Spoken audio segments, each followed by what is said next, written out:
Bienvenue à cette capsule sur les propriétés de vecteurs. L'objectif de cette leçon, c'est de comprendre les propriétés des vecteurs, en particulier les opérations sur les vecteurs. Alors, depuis le début de cette séquence sur les vecteurs, séquence de capsules, j'insiste beaucoup pour faire le parallèle entre les vecteurs et les nombres. Alors, le vecteur, c'est quand même un objet un peu particulier parce que ça se comporte tantôt comme un objet géométrique et tantôt comme un objet numérique. Alors, en réalité, c'est les deux en même temps. Ici, c'est essentiel de se pencher sur les opérations qu'on peut trouver sur les propriétés de vecteurs. Donc, les propriétés des opérations sur les vecteurs, dis-je. Alors, on va commencer par juste les voir comme ça, puis peut-être, au besoin, je pourrais faire un exemple. Alors ici, on a la première qui dit que l'addition de vecteurs est commutative. Alors, je peux additionner comme des nombres. J'additionne le vecteur U avant ou le vecteur V avant, ça va donner la même chose. Et j'avais fait un exemple de ça, là, dans la capsule sur l'addition de vecteurs. Ensuite, on va un peu plus loin. Comme l'addition numérique, on a donc de scalaire qu'on appellerait. Ici, de l'addition vectorielle, j'additionne deux vecteurs d'abord et que la résultante de ce vecteur-là, je l'additionne à un troisième vecteur. Ça va donner le même vecteur résultant que si je prenais d'abord la résultante des deux derniers vecteurs additionnée au premier vecteur.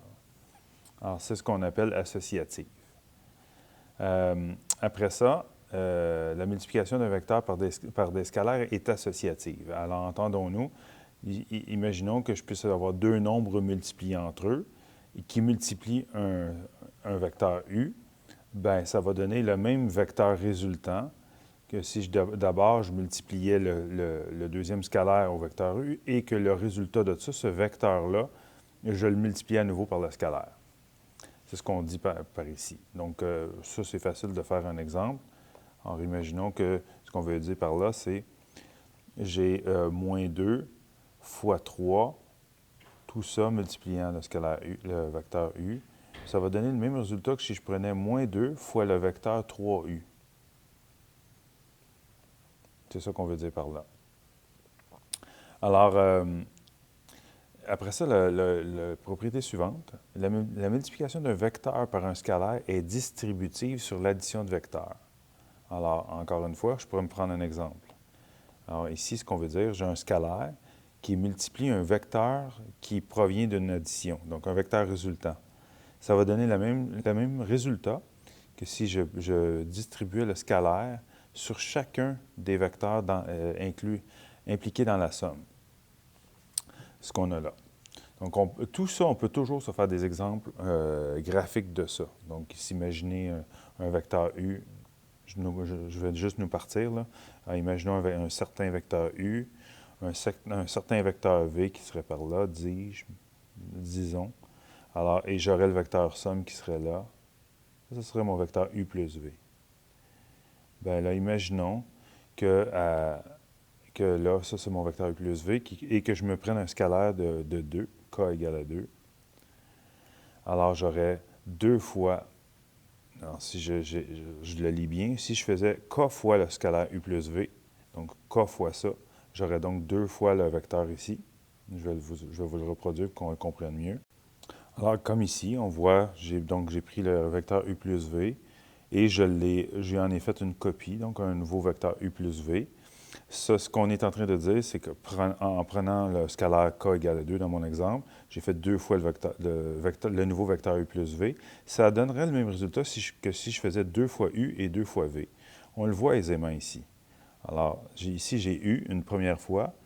Si je prenais encore une fois U, ça me prendrait 2 fois V pour me rendre ici. Fait que j'aurais bel et bien 2 fois U plus 2 fois V qui donnerait 2 fois le vecteur U plus V. C'est ce qu'on veut dire par là, par cette propriété. Ensuite, cette propriété-là, je vais m'arrêter là avant de poursuivre. Donc, la multiplication d'un vecteur par un scalaire est distributive sur l'addition de scalaires. Alors, cette fois-ci, j'additionne deux scalaires, donc deux nombres, imaginons 2 et 3. 2 plus 3 fois le vecteur U, ça donne 5 fois le vecteur U, ça donnerait la même chose. Je vais l'écrire, tiens. Exemple, je prenais, mettons, 2 plus 3 sur mes deux scalaires et je multiplie au vecteur U. Ça donne le même résultat que si je prenais 2 fois le vecteur U plus 3 fois le vecteur U. On va dire, écoute, ça tombe sur le sens, c'est donc bien logique. Bien oui, c'est logique, mais il va falloir démontrer ces propriétés-là si on veut pouvoir s'en servir. D'accord. Et les autres propriétés, je vais juste vous les montrer rapidement. Si deux vecteurs sont colinéaires, donc ça veut dire qu'ils ont la même direction, mais pas nécessairement le même sens. Donc, ils appartiennent à une même droite. Alors, il existe un scalaire qui permet de multiplier l'un d'eux pour obtenir l'autre. Un petit peu plus abstrait celle-ci. Et le dernier en bas, ça tombe sous le sens, c'est une propriété vraiment importante. Tout vecteur possède un opposé. Alors oui, je peux toujours additionner l'opposé d'un vecteur pour obtenir le vecteur nul. Puis on sait que si on utilise des lettres, bien dans ce cas-là, il suffit de dire que, mettons, l'opposé du vecteur AB, ça va donner le vecteur BA, comme on a vu dans le passé. C'est important, cette propriété-là, parce qu'on va devoir s'en servir justement pour justifier des propriétés que nous avons indiquées précédemment. Il y a d'autres propriétés que je montrerai un peu plus tard dans cette capsule ou dans une autre capsule. Mais avant tout, l'ensemble des propriétés qui sont là devront être démontrées. Donc, cet ensemble doit être démontré et moi, je vais en faire quelques-unes dans le cadre de cette capsule-là et vous en aurez d'autres à faire. Donc, je veux que vous appreniez à démontrer ça. Ça fait partie des choses des objectifs du cours. Alors, je vais commencer par la première. On va démontrer que l'addition de vecteurs est commutative. Alors, première démonstration. L'addition de vecteurs est commutative. Donc, comme toujours, avant de commencer à démontrer, il faut se donner nos objets de démonstration. L'objectif, c'est de démontrer que pour peu importe les vecteurs qu'on a, peu importe les objets qu'on a, c'est toujours vrai. C'est ce qui est la grande différence entre une démonstration et une preuve qu'on pourrait faire en classe avec quelques exemples ou justifier avec certains arguments. Là, ici, on va se créer quelque chose qui soit toujours vrai. Nous, on travaille avec des vecteurs du plan. On comprenait qu'on pourrait faire ça dans l'espace à la place, l'espace cartésien, ou même, vous le verrez plus tard dans vos cours, si vous continuez à faire des maths, dans un espace vectoriel quelconque. Là, on va commencer par le plan cartésien. Fait que ce qu'on va faire, c'est qu'on va définir nos objets. On va se prendre nos deux vecteurs, on va dire soit U et V, deux vecteurs du plan cartésien. Donc, c'est R, donc les réels pour les X, puis les réels pour les Y. Et voilà. Donc, j'ai deux vecteurs. Mais ce n'est pas assez. Je ne pourrais pas faire grand-chose avec ça si je reste général comme ça. Je vais aller un petit peu plus précis. Alors, soit deux vecteurs UV appartenant au plan cartésien, tels que U va avoir comme composante horizontale un nombre appelé U1. Et comme composante verticale, un nombre appelé U2. Donc, ça serait U1 fois le vecteur I plus U2 fois le vecteur J. Donc, c'est la composante verticale. On va l'écrire, je veux juste vous le rappeler, mais bien sûr qu'on va l'écrire comme ça va être un peu plus rapide à démontrer. U1, U2. Et voilà pour le vecteur U.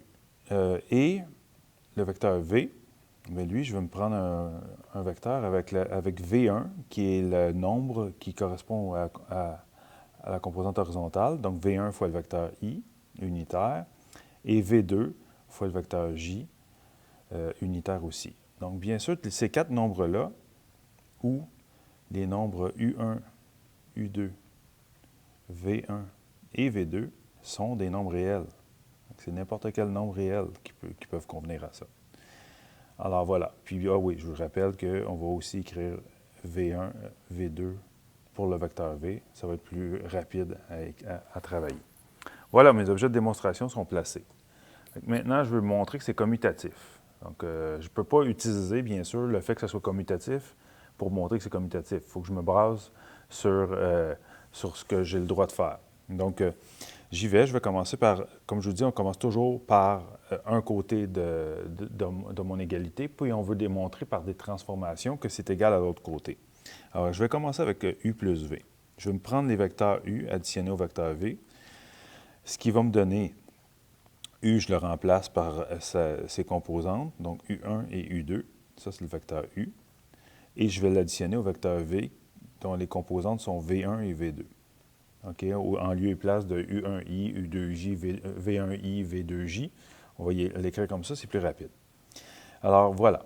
Donc là, maintenant, on sait qu'on a additionné nos deux vecteurs. Je se rappelle, ceci est bien sûr le vecteur U et ça, c'est le vecteur V. Et là, j'utilise la définition d'une somme vectorielle. Donc, on dit que lorsqu'on additionne deux vecteurs, on additionne leurs composantes horizontales ensemble. Donc, je vais prendre U1 additionné à V1 comme composante horizontale et U2 additionné à V2 comme composante verticale. OK? Par la définition de l'addition de vecteurs. Bien sûr, j'affirme et je justifie. Je suis en train de justifier de vecteurs. Par la suite, bon, j'ai fait tout ce que je pouvais. Mon objectif, c'est de montrer que ça donne V plus U. C'est beau, j'ai fait ça. Qu'est-ce que je fais ensuite? Mais là, c'est le temps de me rappeler qu'en réalité, ce que j'ai à l'intérieur, c'est des nombres, des scalaires. Et les scalaires, eux, ont des propriétés qu'on connaît, les nombres. Alors, on sait que l'addition de nombres, elle est commutative. 2 plus 3 donne le même résultat que 3 plus 2. Alors, je peux permuter, ça, je peux dire que c'est V1 plus U1, ça donne le même résultat. C'est égal. Et même chose pour celui-là, V2 plus U2. Pourquoi? Parce que ça, on va utiliser par la commutativité de scalaire. Commutativité de scalaire. Voilà. Et là, maintenant, je peux à nouveau utiliser la définition, mais à l'envers cette fois. J'ai déjà ma somme vectorielle, donc j'ai un vecteur résultant, qui est ce vecteur-là, et je vais le rediviser en les vecteurs qui ont été additionnés pour le donner. Donc, j'ai un vecteur V1 et un vecteur V2 qui a dû être additionné à un vecteur U1 et à un vecteur U2. Encore une fois, par l'addition de vecteurs. Je ne l'écrirai pas, je le mentionne, là, je vous le dis. Et bien, à nouveau, cette fois-ci, je le réécris en me servant de ce que j'avais défini au départ, c'est le vecteur V et le vecteur U. Ce qu'il fallait démontrer. Donc, c'est la façon de faire pour pouvoir faire des démonstrations générales. Deuxième propriété à démontrer, donc l'addition de vecteurs est associative. Encore une fois, je pars en définissant mes objets de démonstration.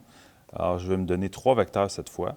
Alors, soit les vecteurs U, V et W, trois vecteurs du plan cartésien, R2, tels que U est égal au vecteur U1, U2, donc les composantes horizontales verticales, V c'est V1, V2, et W, W1, W2. Pourquoi j'utilise ces lettres-là? Vous allez voir, souvent on utilise les lettres A, B, C, D, E, F, mais ça, là, en utilisant des lettres significatives, c'est plus facile de se retrouver et de savoir de quel vecteur on est en train de travailler.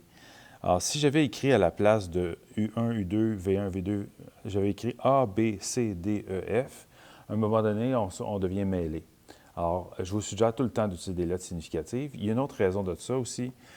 Je vous habitue tranquillement, mais plus tard, lorsque vous allez continuer vos études, vous allez réaliser qu'on ne s'arrêtera pas à deux dimensions, 3 dimensions. Des fois, on va travailler en plus de dimensions, même carrément n dimensions. Donc, il faut commencer à penser un petit peu plus loin. Et des fois, vous allez voir aussi, on va voir des matrices, on va avoir plusieurs coefficients dedans. Donc, on va leur donner des noms qui vont être significatifs. C'est plutôt que d'utiliser tout le temps les mêmes 26 lettres de l'alphabet, à un moment donné, on fait vite le tour. Fait qu'on utilise des lettres avec des indices, c'est plus facile. Alors, bien sûr, c'est une lettre avec un indice. Hein? U1, ce n'est pas U à la 1. Donc, il ne faut pas mêler l'indice et l'exposant. Alors, j'y vais avec cette démonstration-là. On s'est donné nos objets. Ah oui, bien sûr, je dois définir que mes lettres U1, U2, V1, V2, W1, W2 sont des scalaires, donc des nombres réels. Mais à la place, je vais écrire les UI. Je vais vous expliquer ça, c'est une façon rapide. Où UI, VI et WI appartiennent au réel pour I égale à 1 ou 2.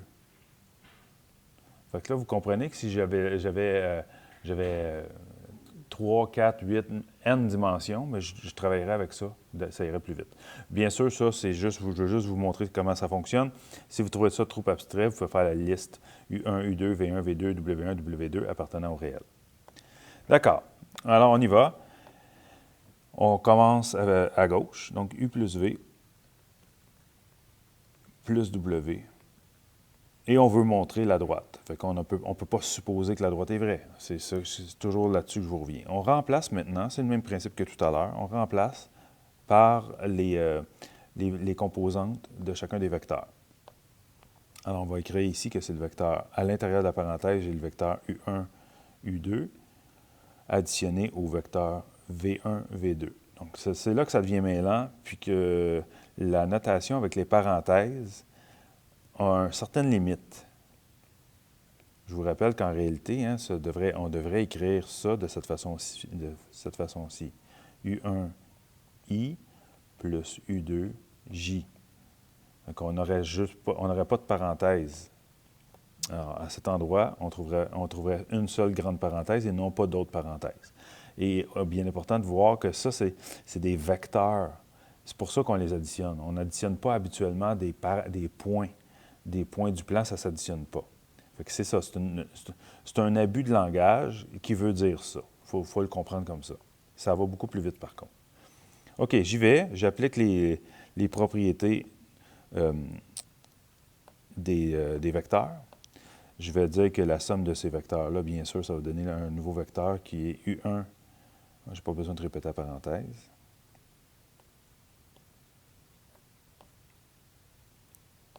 Donc, j'ai le vecteur U1 plus V1 et U2 plus V2.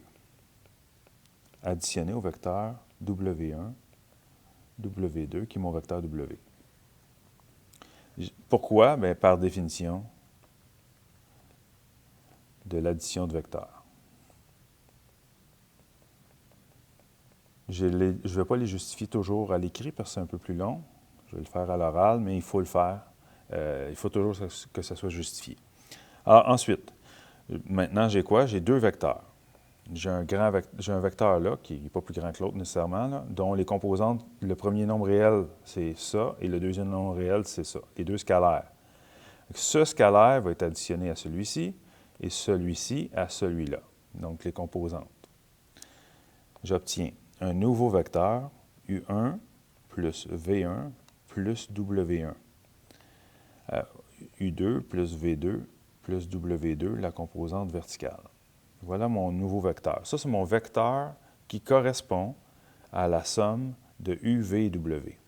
J'ai fait U et V d'abord, W ensuite, et voici le résultat. Maintenant, moi, je veux démontrer que ce vecteur, ça donnerait le même résultat si je le faisais dans cet ordre-là. Alors, je vais défaire l'ordre. Alors, comment vais-je faire? Bien, je vais continuer à utiliser des propriétés. Alors, j'ai tout à fait le droit de dire, OK, c'est beau, j'ai ce vecteur-là. Maintenant, moi, je vais retirer le vecteur U. Fait que ça va donner le vecteur U1 plus le vecteur U... non, pas, excusez. Le vecteur U1, U2 plus le vecteur V1 plus W1, composante horizontale, V2 plus W2, composante verticale. Alors, je vous explique ce que je viens de faire. Alors, j'ai réutilisé la définition de l'addition de vecteurs, mais à l'envers. Donc ici, je vois que j'additionne cette composante à celle-ci, ça me donne cela. Maintenant, je décide que je prends ça, puis et je vais le scinder. Ça s'en va là, ça s'en va, ça s'en va là, ça s'en va là. V1 plus W1, ça s'en va là. V2 plus W2, ça s'en va là. Alors voilà. Et qu'est-ce que je viens d'écrire? Bien, finalement, je viens d'écrire un nouveau vecteur. Et celui-ci, c'est le vecteur V, pas V, U. C'est pour ça que les lettres sont importantes. Si j'avais écrit des lettres qui n'ont pas de sens, je n'aurais pas trouvé mon erreur facilement. Ici, V1 plus W1, V2 plus W2, bien, c'est les vecteurs V et W additionnés, ça. Bon, là, je vais un petit peu trop vite. Dans le fond, il me manque une étape. Donc, ce que je dis là, c'est vrai, mais ça manque un peu de rigueur mathématique. Il faudrait que j'écrive quoi? Il faudrait que j'écrive que ça, c'est le vecteur V1, V2, additionné au vecteur W1, W2, par la définition d'addition de vecteurs à nouveau. Et là, je peux affirmer sans honte que c'est bel et bien V plus W, ce qu'il fallait démontrer. Je viens de démontrer que l'addition de vecteurs est associative. En troisième démonstration, j'en ai sauté quelques-unes que j'ai l'intention de vous faire en exercice. Alors, je vais passer à celle-là qui est beaucoup moins évidente. Et puis, la stratégie n'est pas du tout la même que les autres. Troisième démonstration que je vais faire, donc, si deux vecteurs sont colinéaires, c'est-à-dire qu'ils ont la même direction, mais pas nécessairement le même sens. Donc, ils participent à une même droite, ils appartiennent à une même droite qui les supporte, les deux vecteurs. Alors, il existe un scalaire qui permet de multiplier l'un d'eux pour obtenir l'autre. En d'autres mots, si U et V sont deux vecteurs colinéaires, alors il existe un scalaire K tel qu'on peut s'écrire V égale KU ou qu'on puisse écrire U égale K fois V. C'est ce que je vais démontrer. On va commencer par illustrer le phénomène pour bien saisir de quoi on parle. Alors voici, j'ai représenté une droite que j'ai appelée D, donc avec une certaine pente. Alors j'ai défini que A, ce serait le delta Y et B, le delta X. Alors j'aurai une pente de A sur B dans cet exemple-ci. Je vais l'écrire. Je vais dire que la pente de la droite D, est de A sur B. Ensuite, j'ai quoi? Je me suis donné deux vecteurs qui appartiennent à cette droite. Un certain vecteur V qui s'en va dans cette direction-là et un autre vecteur U là. Je les ai mis rapprochés, mais ils peuvent être absolument n'importe où sur la droite. Alors, ils sont colinéaires. Alors, moi, ce que je veux démontrer, c'est qu'en réalité, je pourrais dire que le vecteur U est égal à un certain nombre de fois le vecteur V. On voit déjà que je les ai placés, dans mon exemple, je les ai mis qui ne pointent pas dans la même direction. C'est sûr que le scalaire va être négatif. Parce que si je veux écrire U comme étant un certain nombre de fois V, je vais devoir inverser V. Et on voit que V, dans mon exemple, est 2 fois plus grand. Il va falloir que j'inverse V et que j'en prenne la moitié. Dans mon exemple, je pourrais dire que U est égal à moins 1/2 V. Ça, ce serait mon exemple. Mettons, je l'écris du point de vue du vecteur U. Je pourrais dire que U est égal à moins 1/2 fois le vecteur V. Par contre, du point de vue du vecteur V, ça ne sera pas le même nombre, bien sûr, mais encore une fois, je vais devoir inverser le vecteur U pour qu'il soit dans le même sens que V. Et on va dire que, bien sûr, V va devoir être égal à moins 2 fois le vecteur U. On va me prendre deux vecteurs U pour faire le vecteur V, pourvu que je l'inverse. On voit que le scalaire en cause n'est pas le même, mais il est l'inverse l'un de l'autre. Inverse multiplicatif selon que je prends un vecteur ou l'autre, dans le seul exemple que j'ai. Moi, je veux démontrer que c'est toujours vrai. Alors, c'est ce qui nous attend. On va commencer par définir nos objets de démonstration.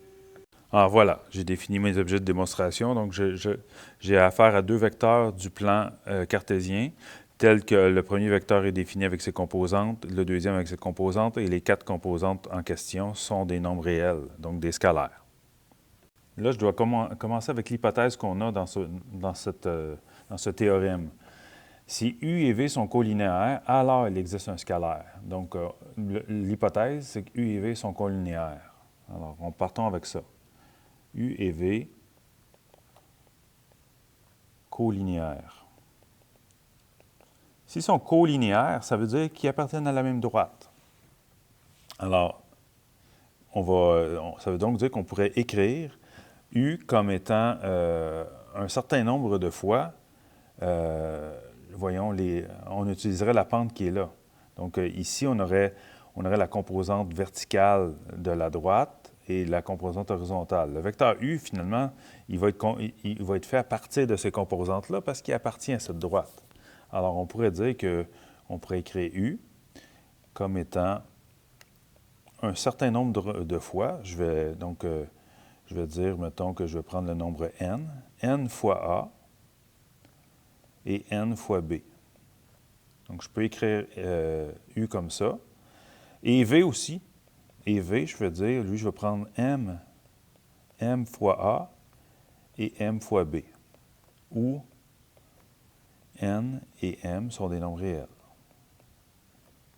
Ça veut dire quoi? Ça veut dire que je me suis pris deux nombres. Donc, ça veut dire que le vecteur U et V, ils utilisent eux autres aussi des composantes de la droite, qui est la pente. Donc, ils ont ça en commun. Ils ont le fait qu'ils appartiennent à cette droite. Et quelle est la seule caractéristique qu'on connaît de la droite?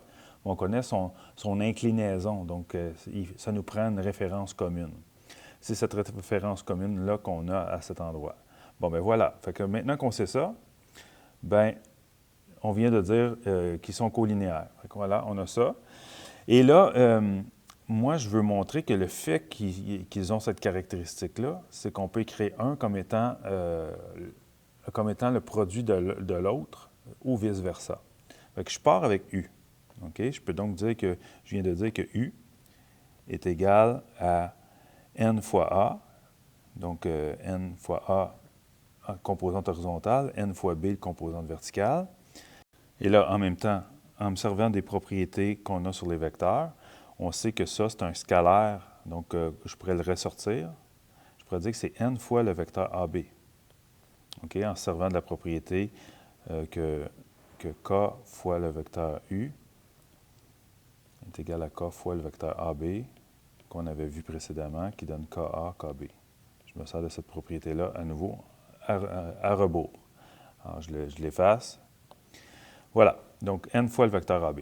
Et maintenant, c'est là que c'est le tour de passe-passe qu'il faut bien saisir. N, c'est un nombre, n'importe quel nombre. Alors, je pourrais dire que le nombre n, je décide de l'écrire comme étant le produit de deux nombres. Tiens, je vais décider que ça va être le produit d'un certain nombre k et d'un autre nombre m. Comprenons-nous, le nombre qui est ici, là, en haut, là, m, c'est un nombre qui existe. Okay? Donc, je pourrais dire, par exemple, que c'est 3. Mettons que ça, c'est 3. Puis, par exemple, que n vaut 2. Je suis en train de dire que si n vaut 2 et que k vaut 3, bien, il existe une façon d'écrire que 2 est égal à quelque chose fois 3. Bien, dans cette chose-là, dans ce cas-ci, ça deviendrait 2 tiers. Comprenez? Il est toujours possible de réécrire un nombre comme étant le produit de deux autres nombres. Voilà, donc, ça, c'est un exemple que je viens de faire. Je vais l'effacer, là. C'est ça que j'utilise comme stratégie, comme raisonnement. Où mon nombre k est un nombre réel. Bon, je retourne à ce que je faisais. Ça veut donc dire que je peux écrire n comme étant km. Et j'ai toujours mon vecteur AB ici. Fait que j'ai un scalaire que j'avais au départ, qui maintenant est égal à un produit de scalaire. Pas de problème. C'est comme si je disais 6 fois le vecteur AB devient 2 fois 3 fois le vecteur AB. C'est possible. Je poursuis. Maintenant, je vais utiliser à nouveau la propriété, mais je vais rentrer un seul scalaire. Alors, K fois MA, MB. Et ça, c'est précisément le vecteur V que nous avions. Alors, je vais définir que ça, c'est le vecteur K fois le vecteur V.